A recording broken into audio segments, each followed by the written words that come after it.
What's a recommendation, I guess, Glenn, for someone, that wants to get started and they're not sure kind of, where to start, and if they especially want to start to look at a program like that, and if they're multi-state, are you saying that the CARES Act is actually being implemented differently state by state? Yes, if you want broadband funding right now, move to Kansas. Don't move to Minnesota. And I guess what's the best way to figuring out, should they be reaching out to their state representative to try, what's the quickest path of trying to understand what your state's doing from a CARES? Well, I think every state should have somebody like Teresa sitting there doing the interpretation of the federal law and how that applies to the state law. Now, the broadband office probably won't know who the Teresa is except in Colorado. That person will be there, and that's who you've got to find in the process.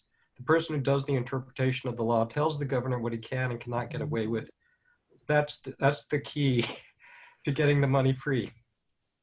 Well, and I will point out, thank you, Glenn, for the pitch there. The State Broadband Leadership Network that is hosted on the NTIA website will provide you with a direct list of the Teresas and their phone numbers and their addresses. So please do get to know your state broadband office, because there's some really dynamic people there that are doing a great job of bird dogging all of these programs. And what I think Glenn was talking about specifically is the CARES Act funding that went to the Department of Ed.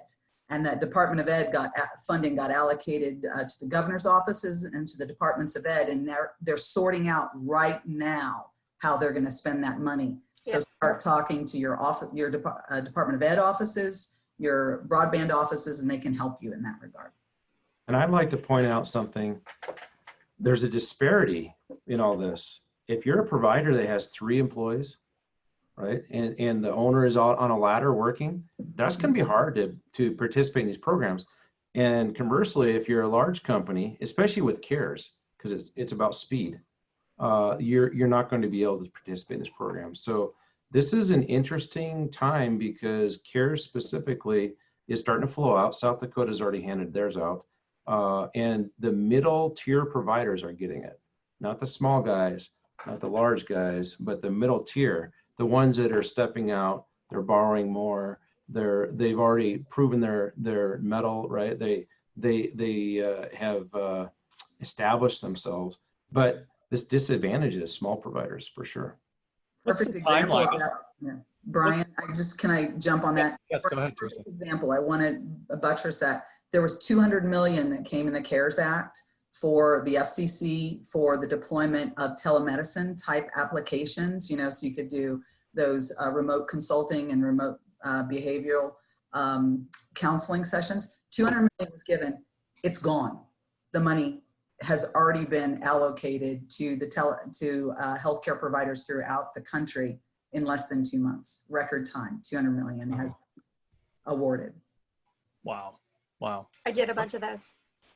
And the crazy thing about that, I mean, I have a little teeny weeny company and we don't pay for Google searches or anything like that. Right? Our website's there just for credibility. We trended because we realized as soon as they put the information out, they did a really incomplete job. So FCC does applications, like you submit an application for E-rate, right? So under USAC. And they view it for, accuracy. Did you do what you were supposed to do? And then, hey, we'll fund you. And this became a competitive program. They didn't put together, good rules. People really didn't know how to apply. It's because I work with people across the country. We started like hitting those speed bumps and we'd figure it out. And we started putting together a guide. And this guide got circulated all over the US. It was crazy how it happened. But this is pretty common when federal organizations are trying to get money on the street quickly. They don't do a good job with, helping people understand, how do I get my hands on it? What are you looking for? Like, what are the rules I should be following? A lot of that didn't happen with the FCC COVID money.